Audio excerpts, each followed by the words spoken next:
Subscribe करें और bell दबाएं ताकि कोई खबर रह न जाए।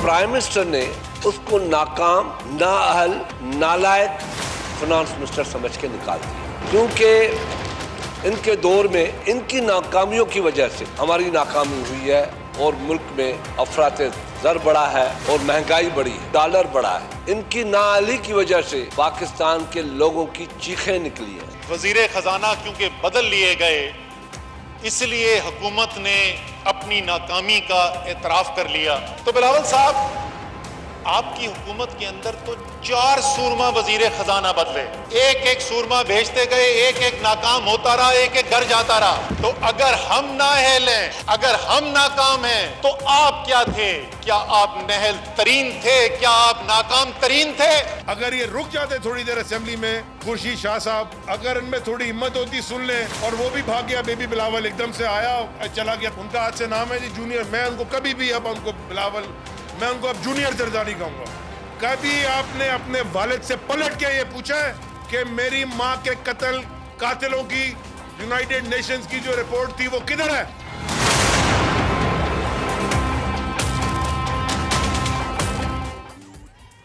अस्सलाम वालेकुम। प्रोग्राम में मैं सुमैया रिजवान आपको खुश आमदीद कहती हूँ। कौमी असम्बली का इजलास आज भी हुआ, आज भी खूब शोर शराबा हुआ, खूब तनकीद हुई। बिलावल भुट्टो की तनकीद का जवाब देने आए साबिक वज़ीर ख़जाना असद उमर साहब, और उन्होंने कहा कि अगर आप ये कहते हैं कि वज़ीर ख़जाना तब्दील हुआ क्योंकि नाअहल था इसलिए तब्दील हुआ, तो क्या फिर हमारी हुकूमत नाअहल है? और अगर ऐसा है तो पीपल्स पार्टी के दौर में तो कई बार वज़ीर ख़जाना तब्दील हुए, तो क्या आपकी हुकूमत नाअहल तरीन थी, नाकाम तरीन थी? खुर्शीद शाह साहब ने भी जवाब दिया उनका, और बिलावल भुट्टो ने ट्वीट भी किया।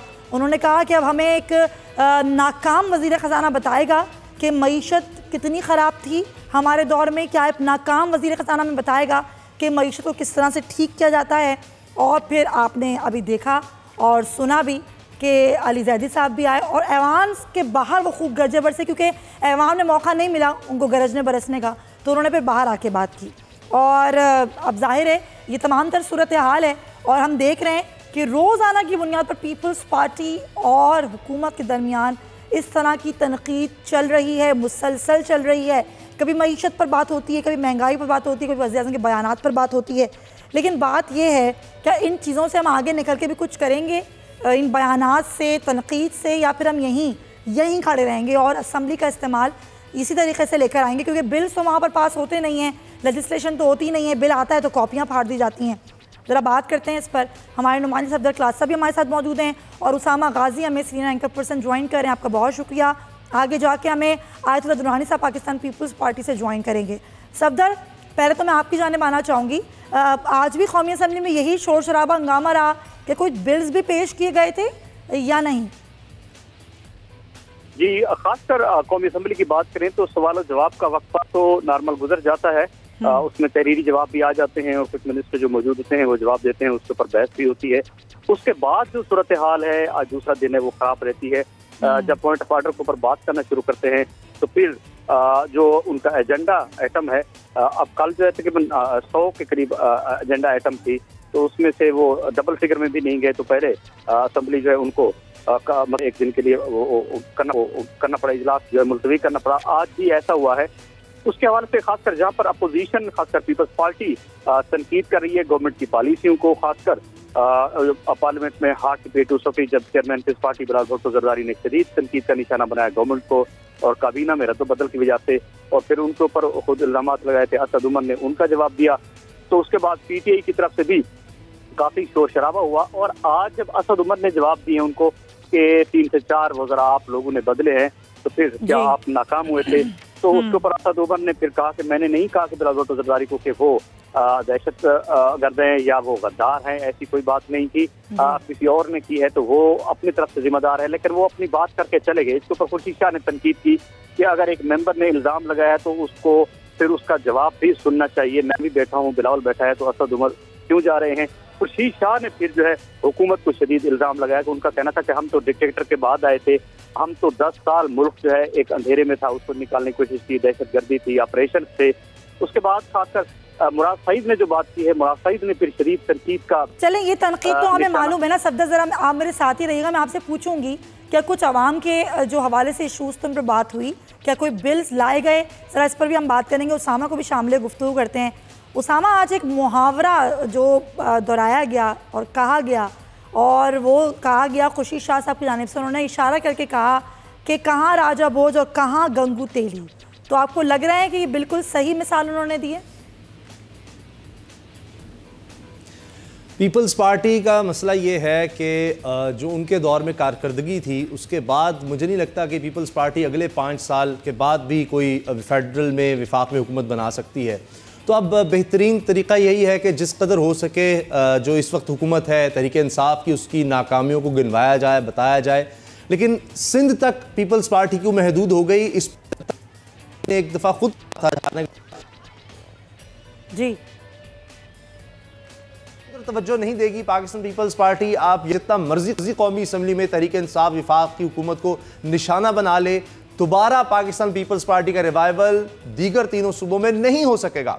पीपल्स पार्टी को यह समझना होगा, इस बारे में सोचना होगा। उनका वाहिद रास्ता यह है कि वो सिंध में कमाल कारकर्दगी दिखाएं, और सिंध में सबसे ज़्यादा कारकर्दगी दिखानी है तो उन्हें कराची की कारकर्दगी को बेहतर करना होगा, कराची में निज़ाम को बेहतर करना होगा।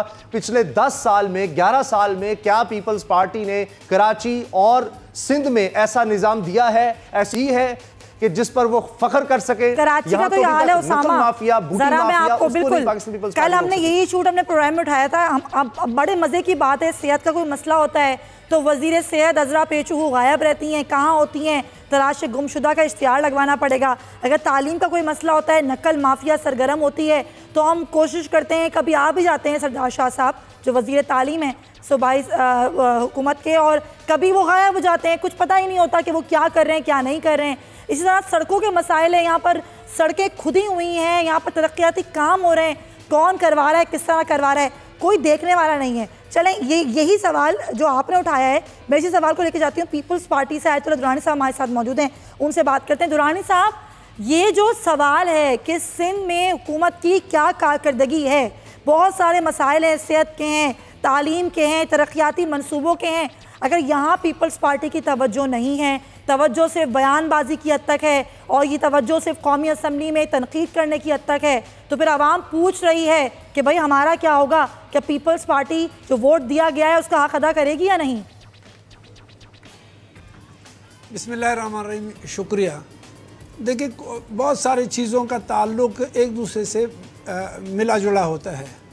पाकिस्तान की तरक्की का सवाल पाकिस्तान के तमाम अदारों के साथ है, तमाम सूबों के साथ है, और इनकी सरखेल जो है ना वो हमेशा मरकज़ी हुकूमत कर लेता है।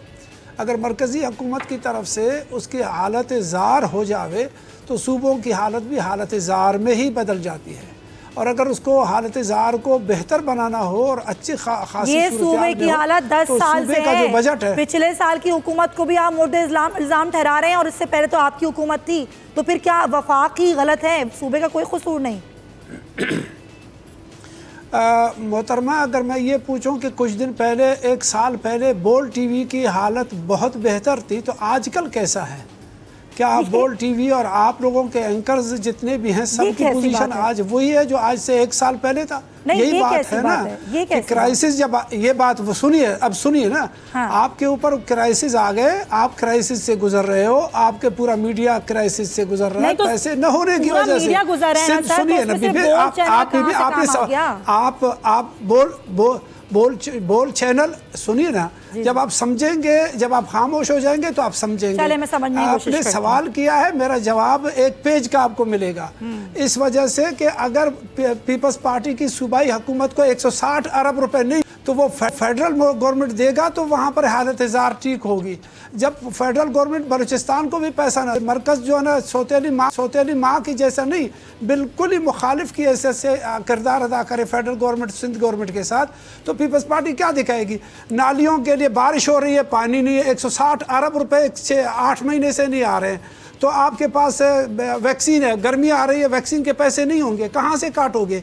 बजट जो है ना फिक्स होता है, आपके प्रोग्राम का बजट भी फिक्स है, हर प्रोग्राम का बजट फिक्स होता है। उस बजट को जब कट दूसरे से करोगे तो लामहला उसके अखराजात बढ़ेंगे।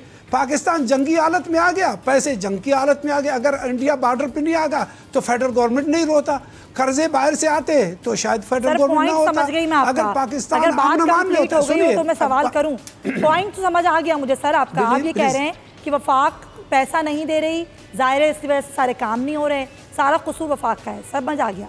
सर तो बताएं कि वफाक ने आपको कभी पैसा नहीं दिया, यही रोना तो रोती रही है हमेशा सूबाई हुकूमत। इस मसले से आगे निकल के आप लोगों ने क्या किया?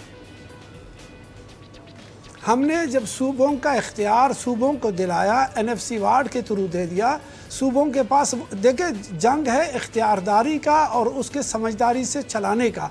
सूबाई हुकूमतें समझदारी से काम चला सकती हैं अगर के इख्तियारदारी मुकम्मल तौर पर मिल जाए।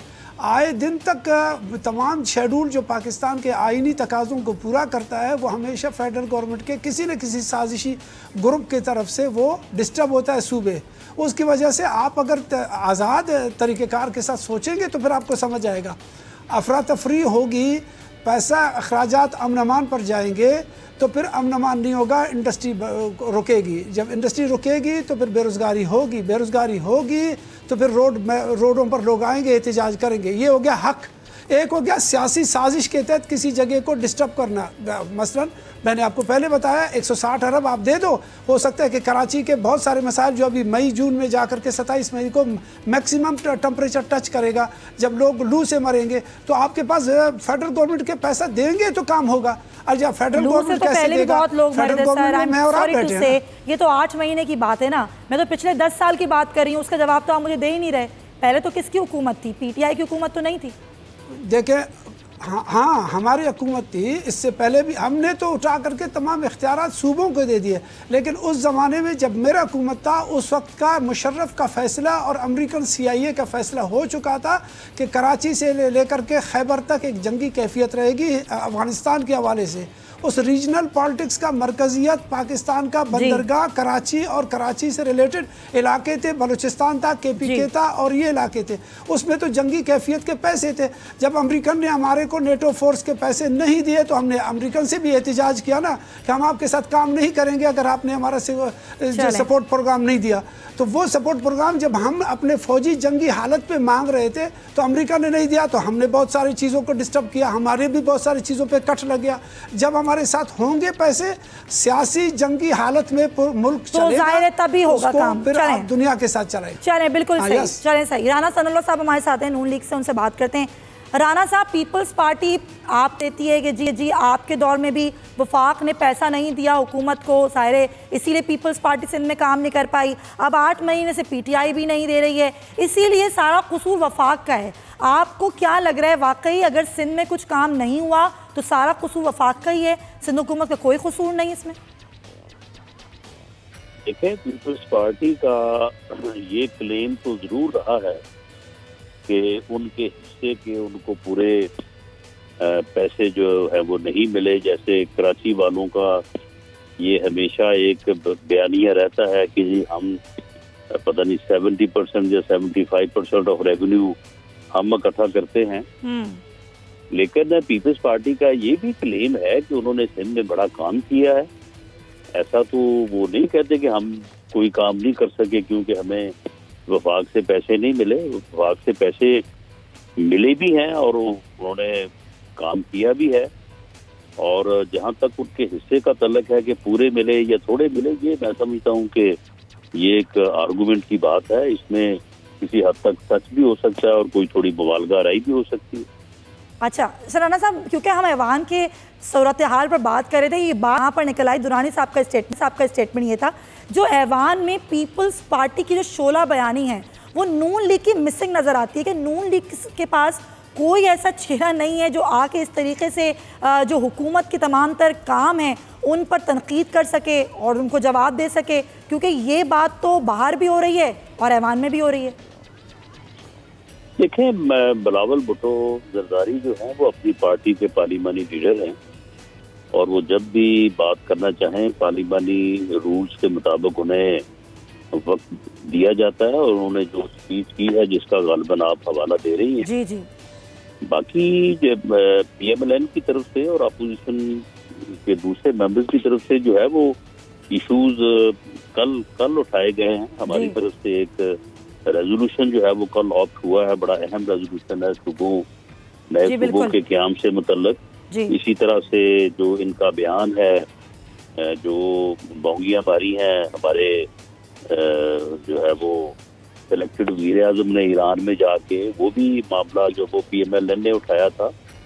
तो अपोजिशन जो भी मामला उठाएगी वो मुश्तरका तौर पे उठेगा। अब अगर बिलावल भुट्टो जरदारी साहब उठ के बात करना चाहेंगे तो पूरी अपोजिशन के साथ होगी। अब ये तो नहीं हो सकता कि हम कहेंगे नहीं जी नहीं आप बात ना करें, हमें करने दें। तो ये अपोजिशन की बात जो है वो अपोजिशन की बात है, वो कोई भी अपोजिशन के बेंचेस पे बैठने वाला मेंबर जो है वो करे। ठीक है, राणा साहब हमारे साथ रहिएगा क्योंकि इसी से जुड़ी हुई एक और खबर है, वो डिस्कशन करना चाह रही हूँ। उसामा, आपने दोनों की गुफ्तगू सुनी। दुरानी साहब कहते हैं कि ज़ाहिर हालत जंग में है और हालत जंग में अगर पैसा नहीं मिलेगा तो मुआवजा सही नहीं हो सकते, सारा कसूर वफाक का ही है। अब असद उमर साहब की जहाँ से हमने बात शुरू की थी, जो असम्बली में सूरत हाल है, और आपने बड़ा अच्छा मौजू ये चुना है कि असम्बली में जो कुछ हो रहा है, अब मुझे लग रहा है अफसोस इस बात का है कि यही कुछ होता रहेगा। पॉइंट स्कोरिंग आप इसको कह लें, एक दूसरे की तकरीरों पर, अल्फाज पर, स्लिप ऑफ टंग पर तनकीद होती रहेगी। जिस तरह आज वज़ीर आज़म साहब ने कह दिया, बिलावल भुट्टो साहिबा का लफ्ज़ उन्होंने इस्तेमाल कर दिया।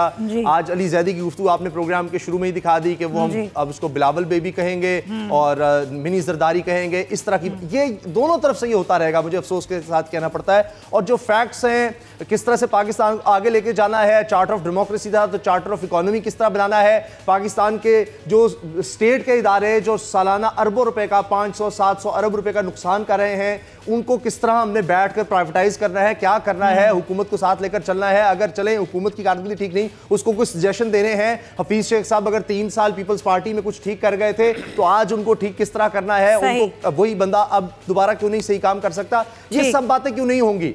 ये इसलिए नहीं होंगी कि यहां पर अब टारगेट ये है कि तहरीक इंसाफ की हुकूमत को किस तरह से नाकाम दिखाया जाए। उसकी नाकामियां होंगी लेकिन फोकस उस तरफ हो, और उनका फोकस होगा कि हम इनकी पार्टी की तरफ हो। तो मिलकर मुल्क के लिए कोई कानून साजी आगे नहीं बढ़ना, नहीं हो रहा। ये काम तो हो ही नहीं रहा ना उसामा। मैं उनसे एग्री करता हूं। जी जी बिल्कुल उसामा, कंप्लीट कीजिएगा। जी जी, मैं उनसे इन प्रिंसिपल एग्री करता हूं कि विफाक ने भी 18वीं तरमीम के बाद NFC अवार्ड में उनको पैसे देने हैं। तो मैं अब ये लिख रहा था कि 72 अरब रुपया पिछले साल 6 माह में 2017-18 में कलेक्ट किया था सिंध ने, और वाहिद सूबा है चारों सूबों में जिसने इस दफ़ा टैक्स कलेक्शन ज़्यादा की है। और 6 महीने में यानी जुलाई से दिसंबर तक, तो अभी 6 माह अगले आने हैं इस फाइनेंशियल ईयर के, 83 अरब रुपया इकट्ठा किया है सिंध ने। 300 अरब तकरीबन इसको मिल चुका है विफाक से, और कुल इनको 650 अरब मिलना है। अब ये 300 अरब भी अगर अच्छा इस्तेमाल कर लिए जाए तो क्या ये नाकाफी है, या ये क्या बूटी माफिया को रोकने के लिए मजीद पैसे चाहिए? क्या पुलिस को बेहतर करने के लिए, डिसिप्लिन करने के लिए, जो हालात कराची में हो रहे हैं उसके लिए मजीद पैसे चाहिए? या ये जो तनकीद कर रहे हैं सिंध पर कि जनाब सिंध पुलिस तुम्हारे कंट्रोल में नहीं 18वीं तरमीम के बाद, तो फिर 18वीं तरमीम का फिर फायदा क्या हुआ? अगर आज भी आप वही सवाल है ना, बार-बार उठाते हैं लेकिन बेहतर बनाया, पता नहीं पीपल्स पार्टी क्यों जवाब नहीं देना चाहती। खैर अब करना चाहेंगे कि पीपल्स पार्टी की बात हुई, नून लीग की बात कर लें। अगर हम बात करें मियां नवाज शरीफ साहब की, जब से वो ज़मानत पर आए हैं 28 रोज़ हो गए हैं, इसमें कई मुआयने भी हुए हैं, टेस्ट भी हुए हैं, लेकिन मियां साहब बिल्कुल खामोश नज़र आए हैं। अगर उन्होंने किसी सियासी शख्सियत से मुलाकात की भी है तो मौलाना फजलुर रहमान साहब हैं, जरदारी साहब से मुलाकात की बातें तो होती रहीं, लेकिन ये मुलाकात हमने देखी नहीं ना ही हुई। दूसरी जानिब अगर हुकूमती अरकान की हम बात करें तो वो तमाम तर जो हैं वो नवाज़ शरीफ के ख़िलाफ़ बयानात से भी थोड़ा गुरेज करते हुए नजर। हम देख रहे हैं पीपल्स पार्टी पर तो हुकूमती अरकान बहुत तनकीद करते हैं, लेकिन वो तनकीद अब नून लीग पर कम हो गई है और पीपल्स पार्टी पर घेरा तंग हो रहा है। असद उमर साहब भी अगर आए तो उन्होंने भी, आज हमने देखा कि उन्होंने बिलावल भुट्टो के ही तमाम तर गुफ्तगू के हवाले से जो है वो जवाब दिया। अब नवाज़ शरीफ साहब की अगर हम बात करें वो खामोश क्यों हैं, और मियाँ शहबाज शरीफ साहब बाहर हैं। जो पार्लिमानी पार्टी का इजलास हुआ उसमें भी उनकी कमी महसूस की जाती रही, और यही कहा जाता रहा कि अगर शहबाज शरीफ साहब नहीं है तो फिर फैसला करने का इख्तियार किसके पास है। ये इख्तियार देना भी शहबाज शरीफ साहब की सवाबदीद है। एक प्रोग्राम में सवाल किया गया साबिक़ वज़ीर आज़म शाहिद खान अब्बासी से, क्या मियाँ शहबाज शरीफ के नाम पर वोट मिल सकता है या नहीं। आइए देखिए जवाब उन्होंने क्या दिया। मुस्लिम लीग नून का वोटर नवाज शरीफ साहब से आइडेंटिफाई करता है। शहबाज शरीफ बहुत अच्छे एडमिनिस्ट्रेटर हैं, अच्छे लीडर अपोजिशन भी साबित हैं, लेकिन वोट एक शख्स के दिल में एक आवाज़ होती है, वो आवाज़ इन 4 अफराद के लिए है। अच्छी हो बुरी हो मैं उसको नहीं कहता। क्या वजह है, क्या कमी है? कमी की बात नहीं होती, ये कुदरत के काम है, मैं इसके बारे में कमेंट नहीं कर सकता, लेकिन ये अवाम के दिल में एक बात पैदा होती है कि ये शख्स है जिसे मैं आइडेंटिफाई करता हूँ, ये मेरा लीडर है। राना साहब, आप क्या कहना चाहेंगे? खाखाना बस साहब कहते हैं शहबाज शरीफ के नाम पर वोट तो नहीं मिलेगा, ज़ाहिर नवाज शरीफ के नाम पर ही मिलेगा। फिर ये मामला कि शहबाज शरीफ नहीं है तो ये मामलात इख्तियारात अब किसके पास होंगे? जब वो आएंगे तभी वो कोई फ़ैसला ले सकेंगे। इस तमाम तर सूरत हाल पर कॉमेंट क्या करेंगे आप? नहीं, देखें, ये शहाद खाकान अब्बासी साहब ने जो बात की है वो बात दुरुस्त है कि पार्टी लीडर जो है वो मियां नवाज शरीफ ही है और मियां शहबाज शरीफ साहब एक सीनियर वर्कर हैं। सेकंड टू जो है वो पार्टी लीडर हैं, उनकी एक अपनी अहमियत, उनका एक अपना पार्टी में रोल, उनकी एक अपनी अहमियत जरूर है, लेकिन जहाँ तक पार्टी लीडर की बात, मियां नवाज शरीफ साहब ही हैं और हमने वोट मांगा भी मियां नवाज शरीफ के नाम पे है और दिया भी मियां नवाज शरीफ के नाम पे है। बल्कि मियां शहबाज शरीफ की इलेक्शन कैंपेन के दौरान जो है वो अपने नाम पे नहीं बल्कि मियां नवाज शरीफ के नाम पे ही वोट मांगा। ठीक है। और राना साहब, अब ये मामला ज़ाहिर पार्टी में भी बातें हुई, शहबाज शरीफ साहब नहीं है तो फैसलों का इख्तियार ज़ाहिर उन्हीं के पास है। अब उनकी जगह कौन काम करेगा, कौन ये इख्तियार ले सकता है, ये सवाबदीद भी शहबाज शरीफ साहब के पास ही है, तो ये मामला किस तरह हल होगा? देखें, ये मियां नवाज शरीफ साहब जो है वो उनको सेहत का प्रॉब्लम है और अल्लाह ताला जो है वो सेहत दे, आमीन। अल्लाह करे वो तंदुरुस्त होके वापस आए और वापस आके अपना रोल अदा करें।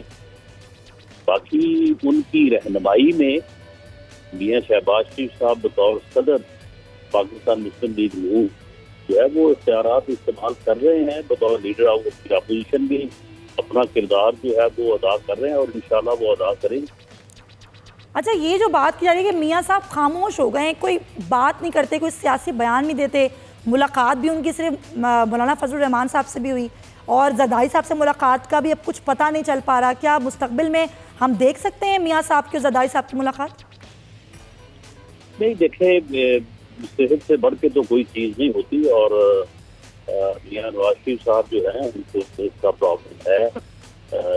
अगर कोई ये कहे कि जी वो शायद किसी और वजह से जो है वो खामोश है या जिस तरह से लोगों ने इससे पहले बात की कि शायद बेल मैटर की वजह से कोई ऐसी बात हो रही है, ये बातें दुरुस्त नहीं है। अच्छा। इससे पहले जो है वो बेगम कुलसूम नवाज साहबा के बारे में भी लोग जो है वो इस किस्म की बड़ी ही तकलीफ से गुफ्तगू जो है वो करते रहे।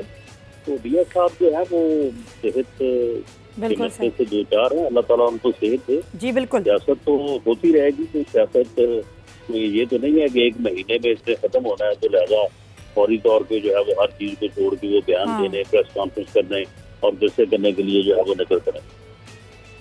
चलें राना साहब, बहुत बहुत शुक्रिया आपका। दुरानी साहब, आपसे क्या मुलाकात देख रहे हैं हम जरदारी साहब की और मियां साहब की, क्योंकि ये मुलाकात का जिक्र तो किया था मौलाना साहब ने कि मुलाकात करवाऊंगा जरदारी साहब की और मियां साहब की, तो क्या मुलाकात होगी मुस्तकबिल में?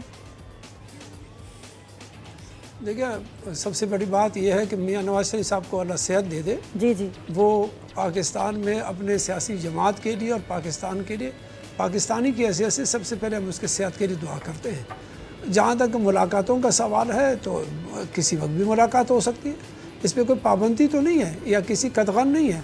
हाँ, अलबत्ता यह है कि हर सियासत का एक अपना वक्त होता है जिसके लिए फिर आप उसको मूव चलाते हैं। इस वक्त मुलाकात से मुराद आप सियासी मुलाकात चाहते हो तो सियासी मुलाकात के लिए इस वक्त कुछ दिन और भी इंतज़ार करना पड़ेगा, क्योंकि कुछ हालात ऐसे हैं कि जिसमें से जो मौजूदा हुकूमत है तहरीक इंसाफ की, वो अपने घर के अंदर बहुत ज़्यादा डिस्टर्ब हो रहा है। तो आप हमारी मुलाकात की वजह से उस पर हम पर ये ना कहा जाए कि हमने इसको गिराने के लिए कोई मूव चलाई है, वो नहीं है। वो अपने कद से ख़ुद अपनी पोजीशन की तरफ नीचे आ रहे हैं। तो क्या नवाज शरीफ और क्या किसी भी सियासी जमात ने अभी तक उनको छेड़ा नहीं है, न मौलाना फजल रहमान ने छेड़ा है। अलबत्ता अगर जब कोई शख्स थोड़ा सा भी सोच लेता है तो इनको घबराहट का शिकार जाते हैं, खिलाफ मूव चल रहा है।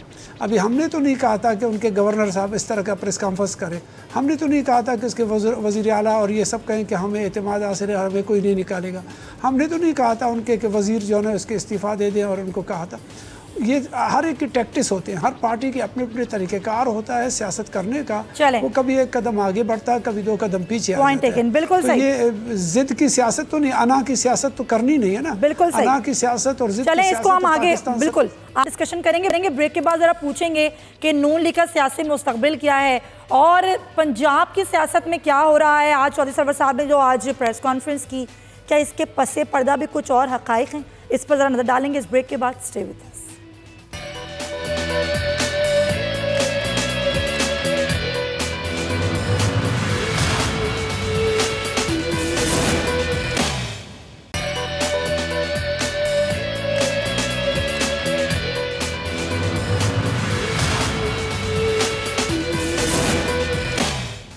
Welcome back to the show. रात से कुछ इस तरह की अफवाहें गर्म थीं कि गवर्नर पंजाब चौधरी सरवर भी जाने वाले हैं और अपना इस्तीफ़ा देने वाले हैं। वो आए, उन्होंने न्यूज़ कॉन्फ्रेंस की, लेकिन उन्होंने कहा मैं कहीं नहीं जा रहा, ना ही मैं कोई इस्तीफ़ा दे रहा हूँ। अलबत्ता उन्होंने ये ज़रूर कहा कि अगर मेरी मर्ज़ी के मुताबिक फ़ैसले किए जाते तो PTI को पंजाब में 2/3 अक्सरियत मिल जाती। कैसे, ये तो उन्होंने ना बताया, लेकिन उनकी न्यूज़ कॉन्फ्रेंस आपको दिखाते हैं, फिर उससे बात करेंगे।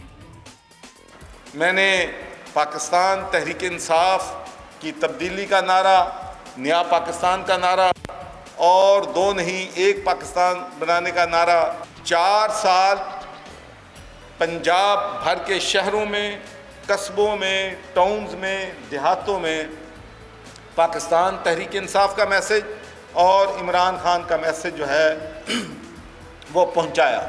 अगरचे मैं आपको ये बात हैवी हार्ट कहता हूँ कि अगर कुछ और फैसले भी मेरी मर्ज़ी से हो जाते तो मैं आपको यकीन से कहता हूँ और मेरा ईमान है, मैं पैशनेटली बिलीव करता हूँ कि पंजाब में भी हमें 2/3 मेजॉरिटी मिलती। जी, ये तो उन्होंने ना बताया कि कैसे, लेकिन वो ये ज़रूर कह गए। निहाल हाशमी साहब हमें पाकिस्तान मुस्लिम लीग नून से ज्वाइन कर चुके हैं, आपका बहुत शुक्रिया प्रोग्राम में वक्त देने के लिए। लेकिन ज़रा मैं इस इशू का आगाज़ करना चाहूँगी उसामा गाजी। उसामा, जब ये बात की जाती है कि जी फैसले तो अभी तक जहांगीर तरीन साहब कर रहे हैं, तो मैं यहाँ पर क्या करने के लिए आया हूँ? ये ज़राए ने बताया कि इस तरह की गुफ्तगू हुई है और ये गुफ्तगू गवर्नर पंजाब ने की है। फिर आज ये इनका स्टेटमेंट देना कि अगर मेरी मर्ज़ी से फैसले होते तो 2/3 अक्सरियत पंजाब में पाकिस्तान तहरीक इंसाफ की होती। कैसे होती, क्या मशवरे होते, तो बताया ना। आपको क्या लग रहा है? हाँ जी, हाँ जी जी, इसमें इससे वाज़ेह है कि धड़ेबंदियाँ यकीनन हैं तहरीक इंसाफ में। आप इसको डिसिप्लिन की कमी भी कह सकते हैं, इसको ये भी कह सकते हैं कि हर एक शख्स की अपनी सोच है और वो बात कर सकता है। ये चीज़ आपको पाकिस्तान पीपल्स पार्टी में नज़र नहीं आएगी, ये चीज़ आपको मुस्लिम लीग नून में नज़र नहीं आएगी। वहाँ पर माहौल और है, वहाँ पर जुर्रत ही नहीं कोई कर सकता कि मियाँ नवाज़ शरीफ साहब अगर कुछ कहते हैं या उनके साथ अगर कोई बैठा है, उनको पता है कि शहबाज शरीफ साहब अब भाई हैं उनके, तो अगले लीडर वो हैं, तो उनके खिलाफ कोई बात कर सके, मरियम के खिलाफ कोई बात कर सके। उनको पता है कि मियाँ नवाज़ शरीफ साहब का हाथ अगर किसी पे रखा गया है तो फिर किसी की जरूरत नहीं। यही बात जरदारी साहब के साथ होगी, यही बात मौलाना फजलुर रहमान साहब की पार्टी में होगी, यही बात आप देखते हैं कि अवामी नेशनल पार्टी में होगी कि उनसे अब अगर कोई अलग होता है या उनके खिलाफ कोई चलता है तो पार्टी से ही निकाल दिया जाता है, उसकी कोई जरूरत नहीं हो सकती। लेकिन तहरीक इंसाफ आप कह रहे हैं हमारे यहाँ चूँकि शख्सी पार्टियाँ हैं तो यहाँ भी इमरान खान साहब हैं, लेकिन अभी उस तरह से नहीं है। सरवर साहब का अपना क्लाउट है, काफ लीग उनसे नाराज़ थी, कोई कुछ लोग कहते हैं कि जनाब वो पंजाब में अपने लोग लगाना चाहते हैं, IG लेवल पर हों, दीगर जगहों पर हों, तो एक चपकलिश सी है। आपने वो वीडियो भी देखी जहाँ काफ लीग शिकायत कर रही थी चौधरी सरवर साहब की जहांगीर तरीन साहब से। इसी तरह से ग्रुपिंग अपनी अपनी जगह है और उसका प्रेशर चौधरी सरवर साहब पर आया कि जनाब ये फैसले या चौधरी सरवर साहब जो लोग लगाना चाहते हैं, जो फैसले चाहते हैं, अब वो नहीं हो पा रहे और उनको शायद पैगाम वाज़े तौर पर दे दिया गया है कि नहीं अब आपने नहीं लगाने, अब सेंटर से जो पहले जिस तरह से कहा जा रहा था और अब उस्मान बोजदार साहब को बस पैगाम दिया जाएगा और वहीं से जो कुछ लगाना है, जिसको जहां पर ट्रांसफर करना है वहीं से होगा। चौधरी सरवर साहब को अब बैक सीट लेनी होगी, ये वाज़े पैगाम उनको चला गया है जिस पर वो नाराज़ है। मुझे लगता है कि ये असल गेम है और अब चौधरी सरवर साहब को थोड़ा सा पीछे मुझे लगता है हटना होगा। शायद फौरी तौर पर उनको इस्तीफे का ना कहा जाए, लेकिन ये जरूर कहा जाएगा कि जनाब आप बैक सीट ले लें और आप अब ये ना कहें आराम से बैठकर देखेंगे अब क्या हो रहा है। पंजाब की सियासत में तो बहुत कुछ होने जा रहा है, कुछ हवाएं भी कुछ इससे चल पड़ी हैं। जाने माने से पहले ज़रा मैं दिखाना चाहूँगी कि उसामा ने जो बात की कि इस बुनियाद पर तो नहीं, हाँ अलबत्ता इस बुनियाद पर बकौल फिरदौस आशिक अवान साहिबा के कि अगर कोई डाका मारेगा तो पार्टी से निकाला जाएगा। किसने डाका मारा, किसका जिक्र कर रही हूँ, आइए आपको सुनाते हैं। अब उमर अयूब साहब को वो मिनिस्ट्री का चार्ज भी दिया गया और जो कमिटमेंट की गई कि जहाँ डाका डला फज की गई, आपकी बिलिंग को जानबूझ के ऊपर नीचे स्पाइक्स करके कंप्यूटर के अंदर फिगर्स के साथ खेला गया।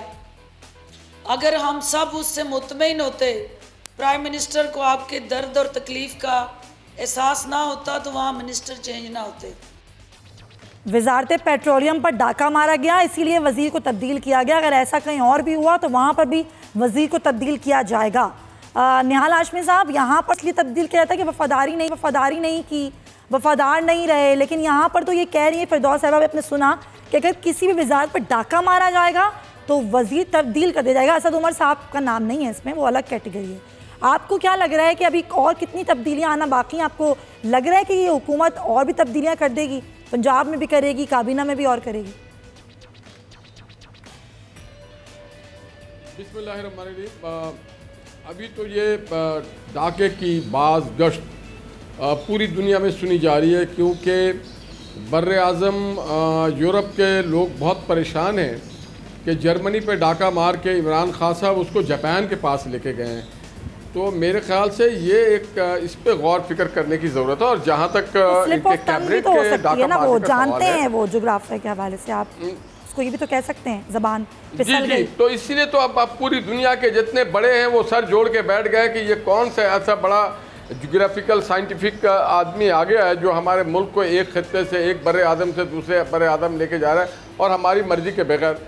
अब जहाँ तक इनकी अपनी कैबिनेट के डाका का सवाल है तो मैं ये समझता हूँ कि बहुत बड़ा डाका इनकी पार्टी में ऑलरेडी ये इसका कल्चर है, क्योंकि इमरान खान साहब ने और उनकी फैमिली ने हमेशा लोगों के चंदों पे, फितरों पे, ज़कात पे डाका डाला है। और आप देखें कि अभी हालिया दिनों में इस डाके का एक सबूत था कि अमेरिका में 6 बिलियन का इनके एक प्रॉपर्टीज़ निकाला है, जिसका अमेरिकन अमाउंट $40 मिलियन बनता है। तो फिर आप देखें कि इलेक्शन कमीशन में भी एक इनका केस ज़ेर समाअत है अकबर अहमद साहब का, जिसमें उन्होंने कहा है कि पार्टी फंडिंग में भी तो ये एक डाका कल्चर है इनकी पार्टी में, इससे ये इतराज़ मना नहीं कर सकते। आप देखिए पेशावर BRT में डाका है, सोनामी ट्री प्लांट में डाका है, खैबर बैंक में डाका है, तो फिर हर जगह डाका ही डाका है। तो इसमें आपको इतना परेशान होने की ज़रूरत नहीं। ये देखें कि डाका मारने के बाद जो डाकू हैं उनको हटाया नहीं कि उनको किसी और जगह पे डाका मारने के लिए बैठा दिया गया कि आप यहाँ से अगर डाके से मुतमईन नहीं है तो इस वजारत में भी जाके आप डाका मार सकते हैं। होना तो ये चाहिए था कि उन सबको नैब को उनके घरों के दरवाजे दिखाए जाते, BRT में जिन्होंने डाका मारा, सुनामी में जिसने मारा, खैबर बैंक में जिसने मारा, ये पंजाब में जिन लोगों ने दवाइयों पे डाका तो मारा। खड़े होना अगर आपको लगता है करप्शन कर रही है पाकिस्तान तहरीक इंसाफ, जिस तरह पाकिस्तान तहरीक इंसाफ आप लोग के खिलाफ शोर मचाती है, तो शोर मचाए लेके जाए। पीपल्स पार्टी तो गई है ना BRT के लिए, उसने दरख्वास्त भी जमा कराई है KPK में, आप लोग भी तो कुछ करें, नून लीग में तो खड़ी हो। नहीं, अब हम तब करेंगे जब वो इदारे जिनकी जिम्मेदारी है डाकुओं को पकड़ना, वो सबसे पहले पकड़े, वो देखें कि कहाँ पे कितने डाके पड़े हैं, पंजाब में क्या डाका पड़ा, KP में क्या डाका पड़ा, मरकज़ में क्या डाका पड़ा, लोगों के जेबों पे कितना डाका पड़ा, पेट्रोलियम पे कितना डाका पड़ा, डॉलर के ऊपर कितना डॉलर ऐसे नहीं बढ़ गया है। डॉलर के बढ़ाने के पीछे भी एक बहुत बड़ा मनसूबा था, बहुत बड़ा डाका था, तो उसे इंक्वायर करना चाहिए स्टेट बैंक को भी और जो इदारे हैं जिनका काम है डाका को प्रूफ करना। नहीं तो निहाल हाशमी साहब, कानूनी रास्ता भी तो होता है ना, आप लोग कोई कानूनी रास्ता इख्तियार नहीं करेंगे इस पर? जी हम जरूर करेंगे। अगर ये जो लोग जिनका काम है डाकुओं को पकड़ना, वो जब इससे थक हार जाए और हमें यकीन हो जाएगा कि ये जो लोग हैं ये मिले हुए हैं उनसे डाकुओं से, तो फिर यकीनन हम अवाम के पास भी जाएंगे और पाकिस्तान की आईनी अदालतों के पास भी जाएंगे। चलें ठीक है। दुरानी साहब, आप लोग तो खैर कर भी रहे हैं, जम की तनकीद भी हो रही है और आप पर ही तनकीद हो रही है। नून लीग पर तो हुकूमत अभी ज़रा सरेंडर करता है, लगता है कि कर रही है, सीज़ फायर कर दिया है। तो अभी पीपल्स पार्टी का क्या है आगे का लाइमल? जो तब्दीलियाँ आ रही हैं, जो अपनी रिफ्ट्स हैं हुकूमत की, वो तो अपनी जगह हैं, लेकिन पीपल्स पार्टी क्या करने जा रही है? ऐवान में ही शोर मचाएगी या कुछ और भी करेगी? देखिए, हमारे पास दो ही रास्ते हैं, एक आवाम के साथ जाना और स्ट्रीट पावर के ज़रिए से आना, दूसरा पार्लियामेंट के ज़रिए से जो कि असल हकीकी मरकज़ है अपने मौक़िफ़ के लिए, वहाँ पर उसको उजागर करना और उस इशूज़ को लेकर के गवर्नमेंट के पास पहुँचाना, ताकि गवर्नमेंट एक तरफ़ा फ़ैसला न कर सके जो कि उसके खुद अपने ज़ात के मसाइल होते हैं। हमने तो जाना होता है पार्लियामेंट में, जब पार्लियामेंट में चेयरमैन और तमाम सियासी जमातों को लेकर के चल रहे हैं, ऐसी बात नहीं है कि सिर्फ अकेले में पीपल्स पार्टी है, सबको लेकर चलना पड़ता है। अपोजिशन की एक मौक़िफ़ है, वो सबको लेकर के चल रहा है। अब यहाँ पर हुकूमत हमसे पहले अपने घर के अंदर के एक अपोजिशन के चक्कर में है, तो जो अब हम देखना चाहते हैं, अब मैं देख भी रहा हूँ कि जो तहरीक इंसाफ है उसके अंदर के फ़िल्टर्स ख़राब हो चुके हैं। अब जिन्होंने जो फ़िल्टर फिट किया था वो अनफिट हो गए हैं। अब वो ख़ुद भी वो कह रहे हैं सरवर खान कि जनाब मैं अगर मुझसे पूछा जाता तो मैं 2/3 लेके आ जाता, तो मैं 2/3 तुम कैसे लाते? बलूचिस्तान में तो आपकी पोजीशन नहीं थी। चलें, इस बात को बता दें, कौन जा रहे हैं? बुज़दार साहब जा रहे हैं या फिर सरवर साहब जा रहे हैं? कौन जा रहे हैं? नहीं, मैं सबके लिए दुआ गो, अल्लाह करे कि उनकी पोजीशन उसके पोजीशन में बरकरार रहें। हमने उनको तंग नहीं करना है, न मैं दुआ कर सकता हूँ न बददुआ दे सकता हूँ उनको। उनके अपने किरदार की बुनियाद पर जो उसके आलात और उसके घर के अंदर के हैं उसके मुताबिक वो अपना फ़ैसला इमरान खान साहब से करवा देंगे, और इमरान खान साहब किसी वक्त भी कर सकते हैं, जैसे असद उमर के साथ किया या फिरदौस आशिक का इम्कान है ना, आप कह रहे हैं इम्कान मौजूद है, पर आगे तो किसी वक्त भी हो जाएगा इम्कान है। हम नहीं, देखिए मैं तोता फाल वाला तो हूँ नहीं ना तो मैं कह सकूँ। हाँ, अब उसके घर के अंदर की पोजीशन जो है ना वो उससे ये नज़र आ रहा है कि वो अभी जो आपने खान साहब का एक बयान अभी बताया जी। अब खान साहब का पोजीशन ये, इसको आली वज़ीर आज़म है पाकिस्तान का, उसके आली ज़बान से पाकिस्तान को शो करे। वो जलसों में जाता है जहाँ पर बड़े बड़े खिताब कर रहा था, आली ज़बान के लोग ज़बान पिछली है वज़ीर आज़म की आज या नहीं? दुरानी साहब, आज वज़ीर आज़म की ज़ुबान पिछली है या नहीं? लास्ट है तो आज उसकी ज़बान पिछली है, तो कल क्या वो ईरान में तो मिलिट्री एस्टेब्लिशमेंट भी उसके साथ वज़ारत ख़ारिजा भी बैठा हुआ था, वहाँ पर क्या नहीं? मैं तो आज का पूछ रही हूँ सर, ये जो तो बिलावल भुट्टो साहिबा उन्होंने कह दिया आज ज़बान पिछली है उनकी, क्या? देखिए, मैंने कहा आली ज़बान बेहतर है मवाली ज़बान से। चले ठीक है, पॉइंट टेकन। जी उसामा, आपका इस तमाम तर सूरत हाल पर क्या कमेंट है? ज़बान पिछली है वज़ीर आज़म की आज भी? नहीं, ये तो उन्होंने जानबूझकर और बाकायदा सोच समझकर ये बोला है, और मेरा नहीं ख्याल उनको इस तरह करना चाहिए, ये ज़ेब नहीं देता। लेकिन मसला ये है कि वो एक फास्ट बॉलर की तरह हैं और उसी तरह वो सियासत करते हैं फ्रंट फुट पर, और अटैकिंग सियासत उनकी रही है और मुझे नहीं लगता वो इसको बदलेंगे। अब जिस तरह से पहले उनके बयान के बारे में बात की गई पाकिस्तान पीपल्स पार्टी की जानिब से, हिना रब्बानी साहिबा ने जो कह दिया फिर असम्बली में, तो ज़ाहिर है कि फिर इमरान खान साहब की तरफ से भी जवाब आना था कि अगर उन्होंने ये कह दिया, ईरान में जो बयान दिया, और ख़ास तौर पर ये फ्रांस और जापान वाली बात, जर्मनी और जापान वो कह गए, तो उसको लेकर जिस तरह से तनकीद का निशाना बनाया गया, तो फिर उन्होंने एक हाथ आगे जाना था, कदम और आगे बढ़ाना था। और निहाल हाशमी साहब बड़े भाई हैं, मैं चंद बातें जिन्होंने कही उस पर ये कह दूंगा कि उज़्मा बुखारी साहिबा ने भी कल सारा दिन मीडिया में चलता रहा, उन्होंने भी गो नवाज गो के नारे लगा दिए, बैठी हुई थी, गो नवाज गो उन्होंने कहा, तो फिर उनको भी दुरुस्त करना चाहिए। मुर्तज़ा वहाब साहब ने प्रेस कॉन्फ्रेंस की, इसी के खिलाफ मीडिया से बात की कि इमरान खान ने क्यों कहा कि जापान और जर्मनी जो हैं वो हमसाए हैं, तो उन्होंने कह दिया दोनों अलग अलग बड़े सगीर में हैं। फिर उन्होंने बड़े सगीर किस तरह से कह दिया बड़े आजम को, तो ये मेरा ख्याल है इस बहस में अगर ना पड़े तो बेहतर होगा। चलें, बहुत बहुत शुक्रिया पॉइंट टेके। निहाल हाशमी, दुरानी साहब आपका भी, उसामा गाजी साहब आपका भी। मैं भी कहूँगी वज़ीर आज़म, आप पूरे मुल्क के वज़ीर आज़म हैं, आपकी एक एक चीज़ जो है वो हमारे लिए भी बहुत ही अहमियत की हामिल। आप प्लीज़ तरह की ज़ुबान ना इस्तेमाल करें तो बेहतर होगा। इसी नोट के साथ इजाज़त दीजिए, अल्लाह हाफ़िज़।